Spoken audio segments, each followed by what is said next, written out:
Olá, alunos e alunas do Instituto Santa Maria. Sou a professora Jaqueline Carneiro e estou aqui para darmos continuidade aos nossos estudos da disciplina de Ciências para a turma do nono ano B. Eu peço que vocês tenham em mãos o livro didático do primeiro bimestre, folha ou caderno para anotarem as dúvidas e lápis. E posteriormente, quando nos encontrarmos, tiraremos essas dúvidas.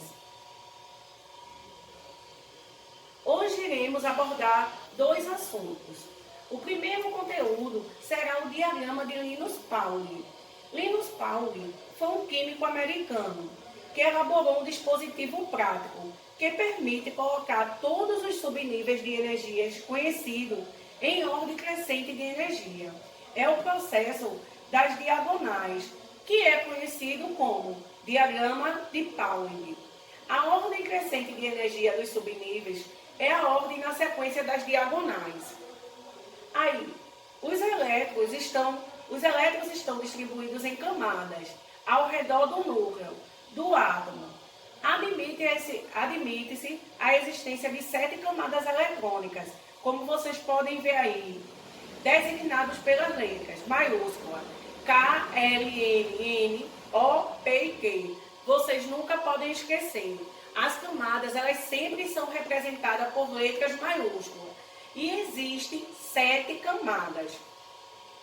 À medida que as camadas se afastam do núcleo, aumenta a energia dos elétrons nelas localizadas. Ou seja, o que isso quer dizer? Quanto mais perto do núcleo o elétron está, menor é a sua quantidade de energia. Quanto mais longe do núcleo ele está, mais é a sua quantidade de energia. Por exemplo, nesse caso aqui, o elétron K está mais próximo. Então, ele é o que tem a menor quantidade de energia. As camadas da eletrosfera representam os níveis de energia da eletrosfera.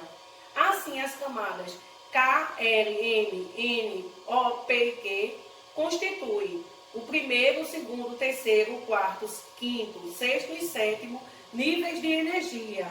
Por que são 7 níveis? Porque nós temos 7 camadas. Por meio de métodos experimentais, concluiu-se que o número máximo de elétrons que cabe em cada camada ou nível de energia é, ou seja, gente, cada camada tem uma quantidade máxima de elétrons que podem suportar. Por exemplo, a camada K, que é a primeira camada, ela só suporta no máximo 2 elétrons. A camada L, que é a segunda camada, só suporta no máximo 8 elétrons. A terceira camada, camada N, 18. A quarta camada, que é a camada N, ela só suporta no máximo 32 elétrons. A quinta camada, que é a camada O, só suporta 32. A sexta, que é a camada P, ela suporta 18 elétrons. E a sétima camada, que é a camada Q, ela suporta 8 elétrons. Eu peço que vocês analisem a página 51 e 52 do livro de vocês, que tem falando sobre esse número máximo de elétrons. A página 51 e 52 do livro didático. Aí, em cada camada ou nível de energia, os elétrons se distribuem em subcamadas. As camadas foi aquelas que nós acabamos de ver, que são 7. Mas essas camadas estão subdivididas no que a gente chama de subcamada e, consequentemente, em subníveis de energias. Quais são as representações dos subníveis de energia? São as letras S, P, D e F, em ordem crescente de energia. Aí agora, o número máximo de elétrons que cabem em cada subcamada. Aí agora, na camada S, o número máximo de elétrons que suportam são 2. A camada P suporta no máximo 6 elétrons.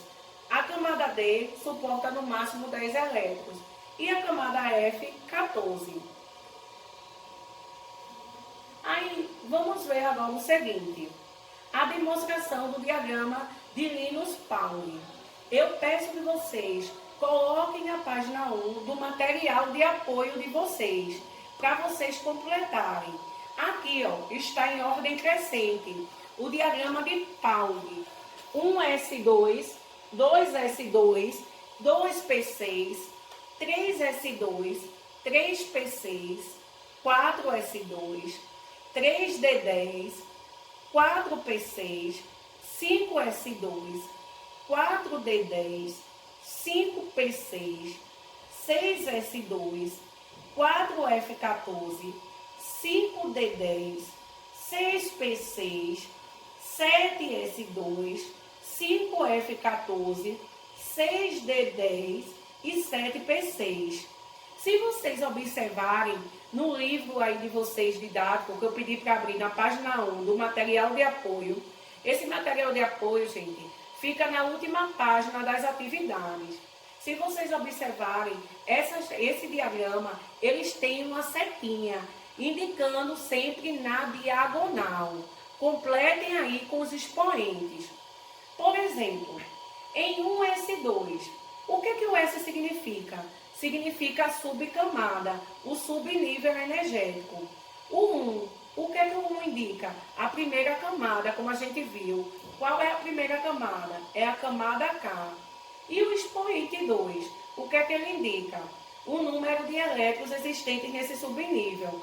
No slide anterior, a gente viu que cada subcamada só aguenta uma certa quantidade de elétrons. Olha aí, o S ele só aguenta até no máximo 2 elétrons. No máximo. Essa é a quantidade máxima que ele pode ter. Aí, vamos passar aqui. Agora, vamos fazer uma distribuição eletrônica, gente.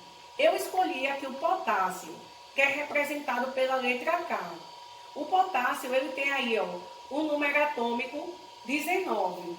Pelo diagrama de Pauli, sempre na diagonal, nós vamos começar a contar a quantidade de elétrons, que são os números menores, que estão, digamos assim, números menores não, perdão, que são os expoentes. Nós vamos contar os expoentes. Se o número atômico é 19, se o número de prótons é igual a 19, que é igual à quantidade de elétrons, então ele tem 19 prótons, consequentemente ele tem 19 elétrons. Ou seja, nos expoentes nós temos que contar o numeral 19. Comecem olhando a tabela que vocês têm na página 1 do material de apoio. Vamos contar lá até os expoentes chegarem ao 19. Pela ordem, 2, 4, aí 10, 12, 16, 12 com 6, 18.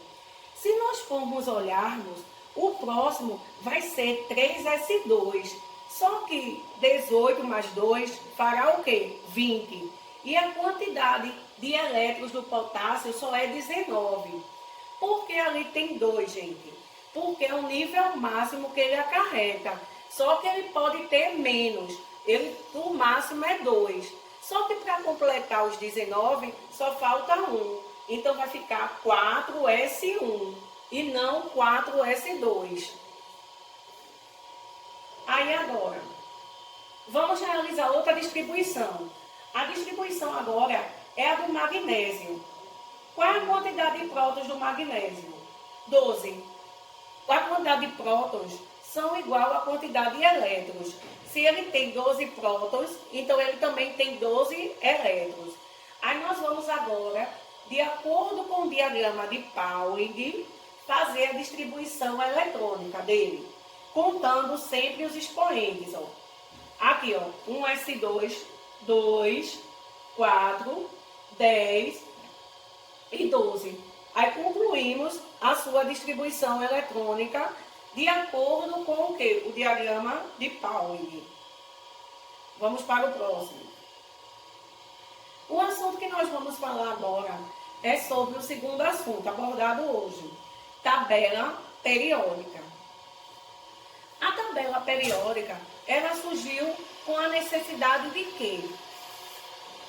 No início do século XIX, já se eram conhecidos vários elementos químicos. Mas foi em 1869 que Mendeleev um russo, ele fez o quê? Ele começou a sentir a necessidade de organizar esses elementos. Então, o que foi que ele fez? Ele fez uma tabela em que ele organizava os elementos de acordo com o quê? Com o número crescente de massas atômicas. E ele anotava todas essas características dos elementos. Então, como foi? De onde veio esse nome tabela periódica? Esse nome veio de algum lugar. Mendeleev, ele percebeu que quando ele organizava os elementos eram organizados de acordo com características semelhantes. Ou seja, tinha uma certa periodicidade. Por isso que veio o nome tabela periódica, porque eram características semelhantes de periodicidade. Aí, a tabela de Mendeleev tinha algumas falhas, pois tinham elementos que ficavam numa mesma coluna e não tinham elementos semelhantes. Então ele percebeu que o quê? Que a tabela dele não estava completamente correta, porque tinham elementos que estavam agrupados, mas que tinham características diferentes.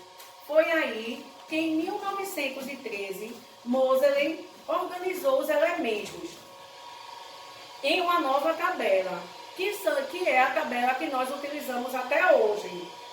Essa tabela de Moseley, ela é organizada de acordo com o quê? O número crescente dos números atômicos, que é a estrutura que nós utilizamos até hoje. Ela tem 7 períodos, quem são os períodos? Quem são os períodos? São os elementos que ficam na horizontal. Ali, ó, vamos contar os elementos. Começando do H, que é o hidrogênio. Eu peço que vocês coloquem na página 2 do material de apoio o livro didático de vocês, que tem a tabela periódica.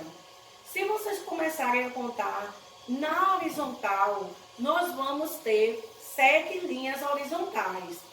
E na vertical, nós teremos 18. Acompanhe aí do livro didático, página 2 do material de apoio. 7 linhas na horizontal e 18 linhas na vertical. A horizontal, que são as 7 linhas, elas são chamadas de período. E as verticais são chamadas de famílias. Aí, por que são chamadas de família, gente? Porque elas têm características semelhantes. Por isso que esse nome, famílias. Aí, uma característica interessante da tabela periódica é que, se você olhar, o elemento hidrogênio, ele está localizado na primeira linha. Só que ele está em uma cor diferente. Por que o hidrogênio ele está em uma cor diferente? Porque o hidrogênio ele não se assemelha a características nenhuma da tabela. Ou ele vem em uma cor diferente, ou ele fica separado. Então, hashtag adotem o hidrogênio, ele não tem família. Brincadeiras à parte. Vamos voltar aqui às famílias. Gente, algumas famílias têm nomes próprios. Por exemplo, é a família do 1A, que são a família dos metais alcalinos. A família 2A, a família 1A são consideradas a família dos metais alcalinos. E a família 2A também são chamadas de metais alcalinos. A família 16, por sua vez, a família 16 recebe o nome de talcogênios. A do 17, halogênios. E a família 18 dos gases nobres. Gente, e os outros elementos que não têm nome? Não tem nome as famílias. Como é que a gente pode chamar? A gente pode chamar do próprio quê? Do próprio primeiro elemento. Por exemplo, aqui, a família 13. Vamos lá para a família 13, que nós temos aqui. Então, o primeiro elemento, qual é o primeiro elemento? É o boro. Então, a gente diz que essa família é a família do boro. Aí. Representação do elemento químico na tabela periódica. O primeiro número é o número atômico, que fica ali em cima. Embaixo vem o nome e a massa atômica. E também ao lado tem a distribuição eletrônica. As atividades propostas. O livro didático, página 62, 64, 65, 66 e 67. Caderno de atividades, página 21, 22 e 23. E aqui está a página da tabela periódica, que está no que? Material de apoio, página 2. Então, bons estudos. Espero que nós possamos nos encontrarmos em breve. Anotem as dúvidas e até mais, turma!